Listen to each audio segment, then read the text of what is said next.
I think a big piece of Accenture and our solution set that we provide to the government is unique in the sense that the perspective that we take. We're not a provider of hardware and software. We actually are a systems integrator, and we bring in the best of breed solutions to that, to the problem, to solve that problem. I think our perspective is holistic. Oftentimes, a lot of our competitors will get to a specific technology or specific approach and hang on to that, whereas we actually work with the client to understand exactly what their true picture is of where they're trying to get to, and then work, with innovation and work through those type of problems to organize that for that solution set.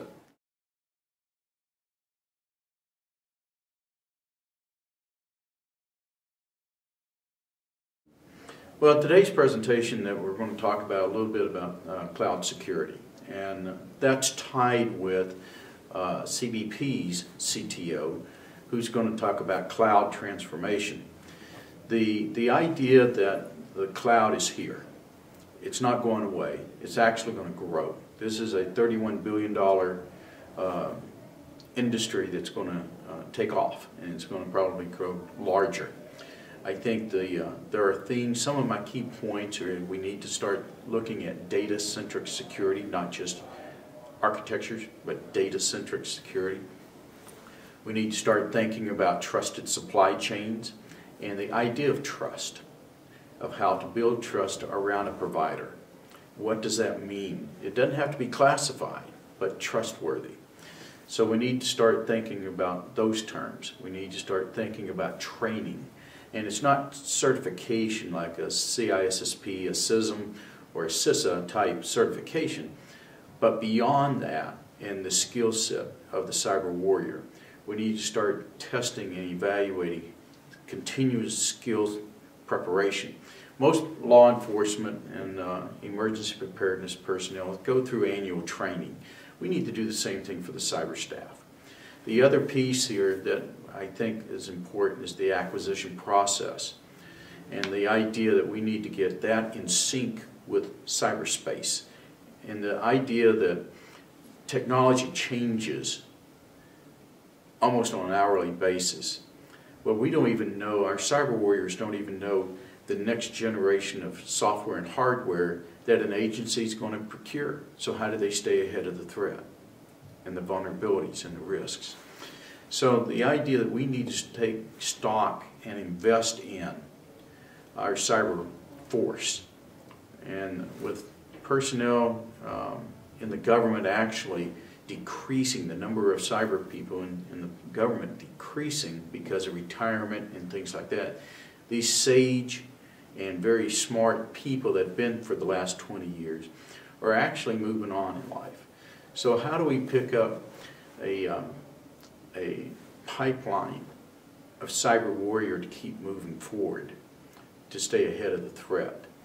So this is another piece to cloud. Although it sounds like an ancillary piece, it's a very important piece to cloud to understand that security is a part of business, it's a part of the mission, and it's not a commodity. It does not need to be a commodity. We need to understand these are specialized skills. And this is something that I think is an important message to get across, not just to our government colleagues, but to industry as well. Guys, we're all in this together. If the AT&T fails, or the Verizon fails, or somehow has some type of cyber problem, the cloud is part of the critical infrastructure, part of the fabric of the government now. So that is something we have to look at in a joint environment.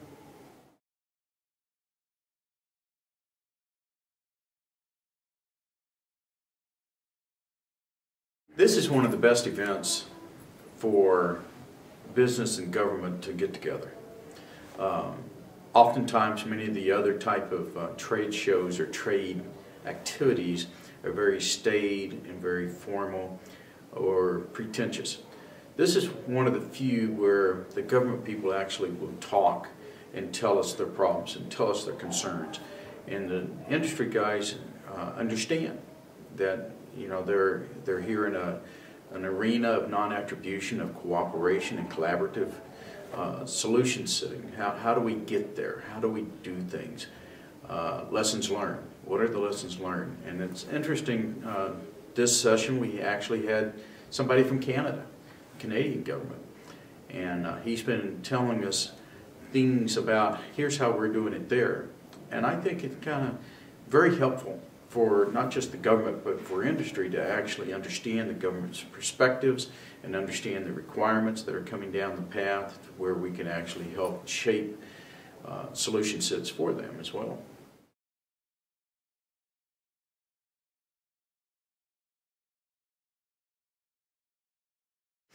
Again, I think it's access to the government executives, and I think it's, on the flip side, I think it's the government's opportunity to meet with industry and understand that you can talk to other people besides just salespeople to understand solution setting and providing what it is that they're looking for and what it is that's out there in the industry.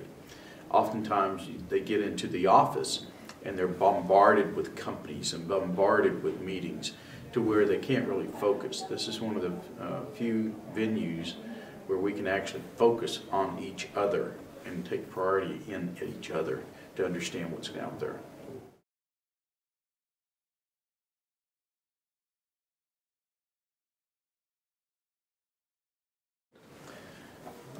I think it's improving. Over the years, they had a lot of mid-tier managers that really weren't decision makers. That seems to be improving each time.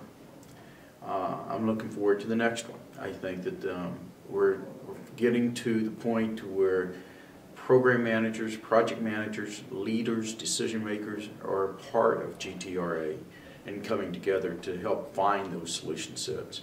And I think that's important.